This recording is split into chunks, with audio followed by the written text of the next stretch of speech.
Here's me feeding a calf. I grew up on a small farm and so many animals have graced my presence. I'm sure many of you can say the same. Most of us have had pets at some time in our lives, and the connection we build with them is unmatched by any we form with humans. I'm sure we can all agree that our different pets seem to have different personalities, even if it's not a dog or cat. Take my two betta fish. First, we have Corona. Corona is energetic, sexually agitated, and aggressive. For a stark contrast, we have Quasimodo.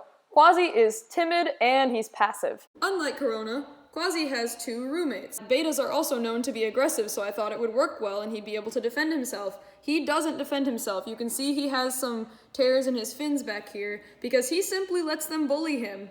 What could possibly account for these differences? I wonder this every day as I sit in quarantine with nothing to do but observe their behaviors and ponder this question. We can agree that dogs are a more universally adored pet, and they're coveted for their loving, happy dispositions. Perhaps you've heard of Hachiko? Ah yes, Hachiko, the ever-loyal, ever-famous Japanese Akita dog. In 1925, Hachiko began waiting for his master to return home from work every day at the train station. He did this for about a year, when his owner suddenly passed away at work.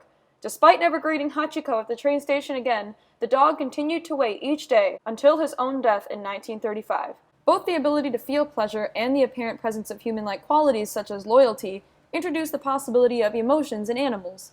Being able to distinguish between pleasant and unpleasant experiences requires a level of subjective cognition in order to make the decision, and to react accordingly.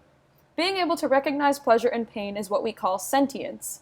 Many animals are widely accepted to be sentient, such as mammals and some cephalopods like the blue-ringed octopus. Sentience is the defining characteristic of being able to feel emotions. But what are emotions exactly? Emotion is comprised of three phases: situation, feelings, and decision. An internal or external event occurs, which incites a physiological, behavioral, or subjective response, in turn prompting a cognitive decision to be made. As an example of this three-step process, take a mother bear who feels her cubs are being threatened. Watch what happens. Whoa. The situation is that the man is too close. The feeling is aggression. Or could be maybe love and affection for her cubs. And the decision is to chase the man away to protect her cubs.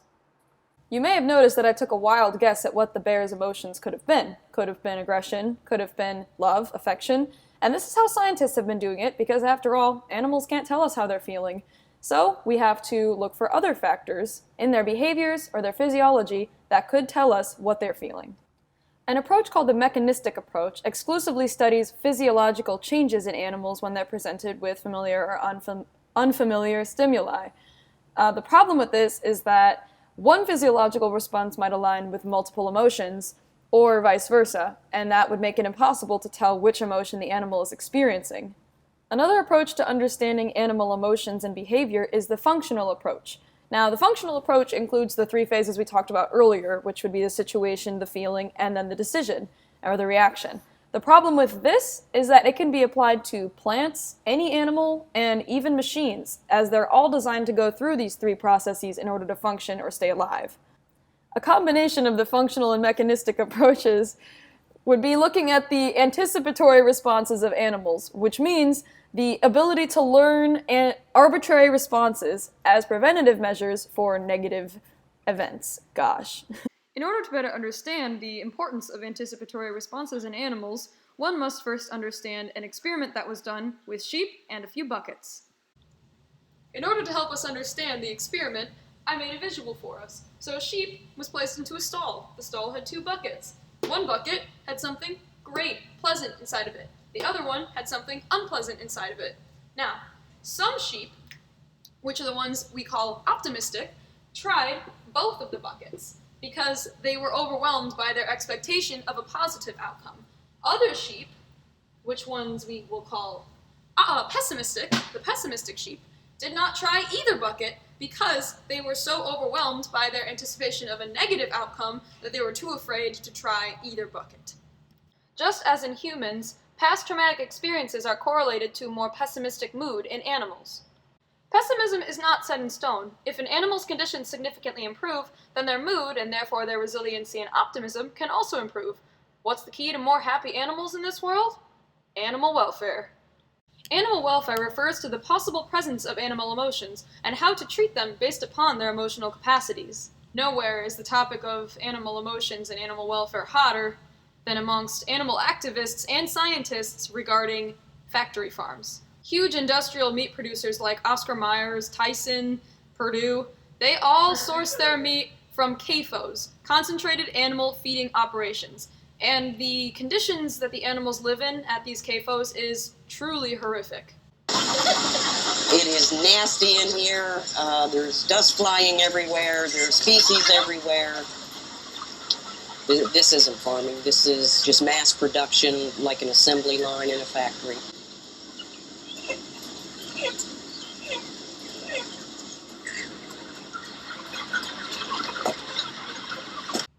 That's where most of your chicken meat comes from. Now, for the eggs. Egg-laying hens live in battery cages, tiny, packed cages with sloped wire floors for the eggs to roll out of. The close quarters and lack of exercise causes aggression in these hens, so oftentimes their beaks are cut off at hatching time in order to prevent them from pecking each other's feathers out. Injustices against animals at CAFOs go far beyond chickens. Calves being raised for veal production are kept in isolation for their entire lives. Dairy and meat cows are abused and caked in their own feces, and pigs are kept in tiny stalls with slated floors and are often subjected to abuse as well. Now those pictures were pretty gruesome. Surely there are some laws in place to protect these animals, right? Especially if they're recognized by the government to be sentient beings. Well, the US is actually quite a bit behind on that. The Animal Welfare Act makes animal abuse unlawful. Well, that is, animals like dogs and cats. If you're caught abusing these guys, you'll go to jail. Animals that are used for consumption, on the other hand, are not covered by the Act. In fact, all animals used for food are actively excluded by the legislation. The British government was one of the very first to acknowledge animal welfare way back in 1965, when they published the Bramble Report, a document stating that welfare connects to stress response. This means that for animal welfare to be assessed, the British government takes animal sentience and emotions into consideration. The USA? Well, our food animals are still being abused and crammed into small spaces to save time and money, actions which are fed by a lack of empathy for animals recognized as emotionally intelligent beings elsewhere in the world. The allure of a low price tag keeps consumers buying meat from CAFO-sourced companies, thanks to low production costs. But thanks to genetic engineering, low nutrition diets, and little to no exercise, the meat is pretty much flavorless as is. So a long, dangerous processing operation must occur after the animal's slaughter in order to pump the meat full of preservatives, flavor enhancers, and more unnatural chemicals. While that sounds gross, the filthy conditions the animals are kept in makes it necessary. If processing is not completed properly or thoroughly enough, animal feces and blood can contaminate our food and make us sick with food poisoning. Pretty gross, right? But hey, with a few tweaks to your choices at Publix, you can reduce the risk of food poisoning and ingesting chemicals, along with supporting local businesses that practice high standards for animal welfare. Here's what you should look for. Cage-free eggs are the second cheapest option. They're alright, their chickens aren't in cages, but they're still in cramped conditions. If you'd like to ensure that your eggs are sourced from happy hens, free-range is the way to go. Free-range chickens also make for some seriously flavorful meat. Grass-fed beef is noticeably more flavorful and tender than the stuff you can buy cheap. Those are just a couple of ways to support the cause for animal welfare. Quality meats like these are quite a bit more expensive, but you're making the better choice for your own health, the environment, and the health of the animals that you're eating. If enough people simply replaced 1 or 2 meals every week with grass-fed products, that would be enough to reduce the demand significantly for CAFO products.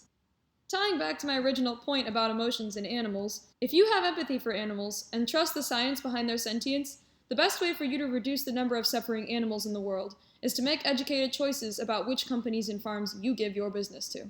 Thank you for your time.